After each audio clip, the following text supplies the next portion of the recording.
Leaders from Sweden have joined Finland in announcing plans to submit an application for NATO. Hi, welcome to Daily Comedy News. I'm Johnny Mag. You didn't expect that. Don't worry, it's set up for jokes. Stephen Colbert called the announcement good news because it's bad news for Russia.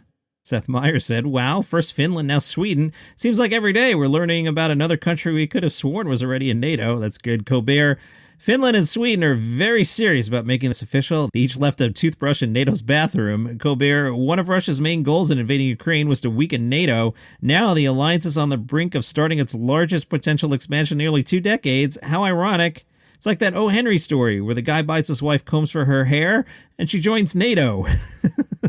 Ricky Gervais has a new special out this week. He was on Colbert promoting it and said, smart people know you can deal with anything, particularly when dealing with something like irony. He explained he's added new material to the special, which he tried out prior to coronavirus. Colbert asked if he had to switch any of the material up after the 2-year hiatus due to the pandemic. Ricky said, this comedy was always evolving. There was a thought, will this be out of date? And then I realized that when you're dealing with, famine, AIDS, cancer, Hitler, those dudes are evergreen. So yeah, they're not going to, they don't date. Colbert, there's no audience that isn't going to love that. Gervais, boo, not Hitler. It was a long time ago. Like, you don't go to a Ricky Gervais concert just to feel good. They do laugh, but they know I deal with taboo subjects. But I deal with taboo subjects because I want to take the audience to a place it hasn't been before, and there's a tension. Humor gets us over bad stuff. That's why I laugh about terrifying bad things. That's why comedians are obsessed with death. It gets us through. It's an inoculation of the real things that are going to happen. He started working on this show. It's called Supernature back in 2018. Colbert asked how long it usually takes to put together a show. Ricky, well, I do 40 or 50 or even more warm-ups, and then I go on tour, and I might do 150 gigs. So I'd done the warm-up. I started giggling at the end of 18 through 19. Then it stopped at the end of February, started again in July 21, and I finished it. I'm treating it like it's my last special ever. It won't be, but I don't want to put everything into it. I want to try and get canceled.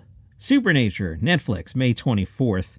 Pam and Angela from The Office, you know them as Jenna Fisher and Angela Kinsey. They're out promoting their new book, The Office BFFs, Tales of The Office from Two Best Friends Who Were There.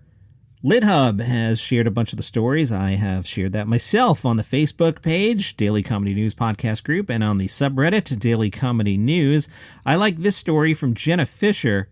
She was talking about how everybody on the set, even if you weren't in a scene, you had to keep sitting at your desk and just kind of putz around.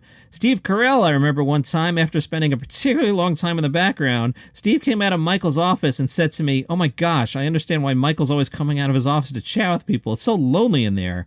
I understood. Pam's desk was lonely too. I'd look across the room and wish I had a desk mate. I spent a lot of my background time playing Free Cell. Not that that really was any different from what I did at my day job as a real receptionist. At that time, none of the computers on the desk had internet, but they were equipped with games. This led to some pretty fierce Free Cell competitions between the cast and crew. Jenna explains, for those not familiar, Free Cell is basically solitaire, but all the cards are dealt face up. The goal is to solve the deal in as few moves as possible. Playing the game became an obsession. The crew played during breaks, and the cast played while in the background of scenes. I think Kate Flannery holds the record for all-time best score with the fewest moves, but Phyllis was also pretty darn good. Angela said, in the pilot episode, everyone in the office is worried about rumored downsizing. I had 2 scripted lines. I bet it's going to be me. Probably going to be me. In response, Kevin said, yeah, it'll be you. And that was it. The rest of the week, I was only in the background. That meant I had a lot of time to kill. All that downtime gave birth to Sprinkles. That's her cat on the show. What you might not know is that entire Sprinkles storyline was birthed on a single green Post-it note during the pilot episode. She got bored and wrote down that she had a cat birthday coming up. I'll tell you that full story over Memorial Day weekend. Holiday filler, Johnny Mac? Yes, a holiday filler, dear listener.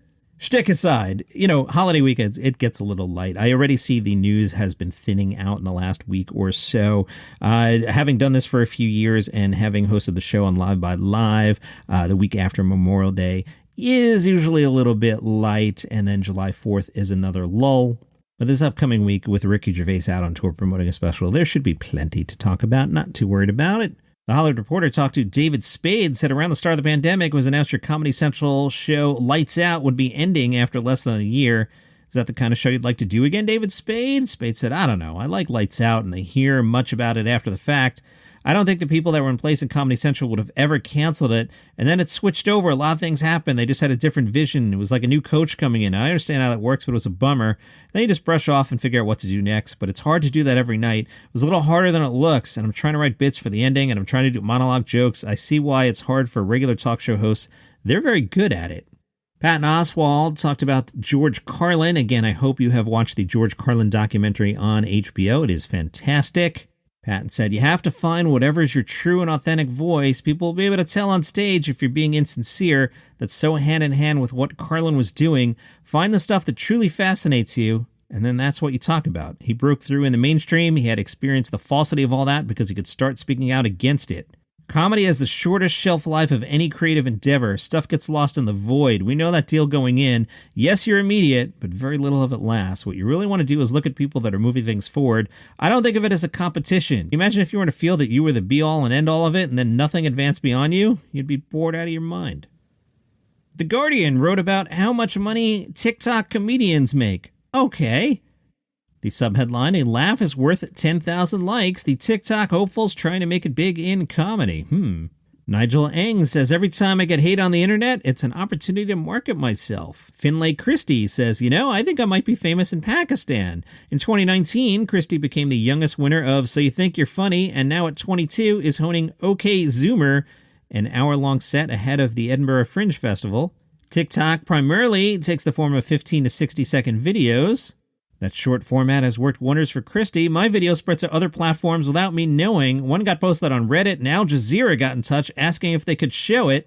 Stuff on stage has to be punchline heavy. Videos can be generally amusing. I got addicted to the app. At one point, I was spending 8 hours a day on it.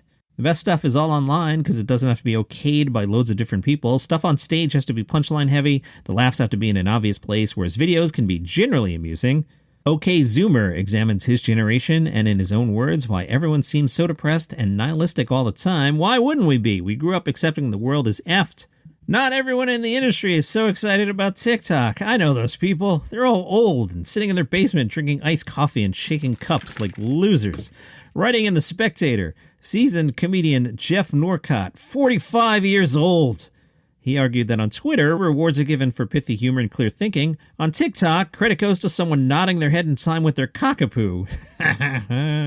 Stand-up comedian and GB News contributor Simon Evans, 56, he says, it's not actually been good for stand-up comedy. I think there might be the capacity for some degree of confusion or for people to be slightly deceived thinking this person's a great comedian on TikTok, and then it turns out the hour-long show isn't the greatest.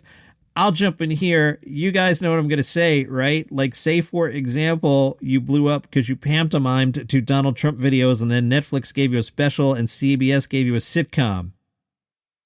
Yeah. But for an individual's career, there's no question of its growing importance.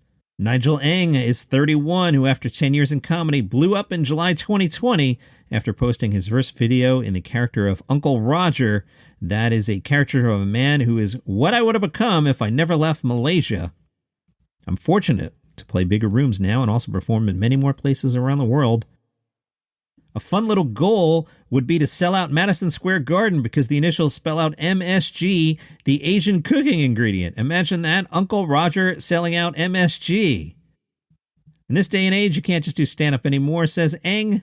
And he suggests the only thing worse than negative comments would be to receive none at all. If you're bombing on stage, people can boo you. You still have to do your time. What's the worst on the internet? The thumbs down button. That's your comedy news for today. You can follow this show for free on Apple Podcasts, Spotify, wherever you get your shows. See you tomorrow.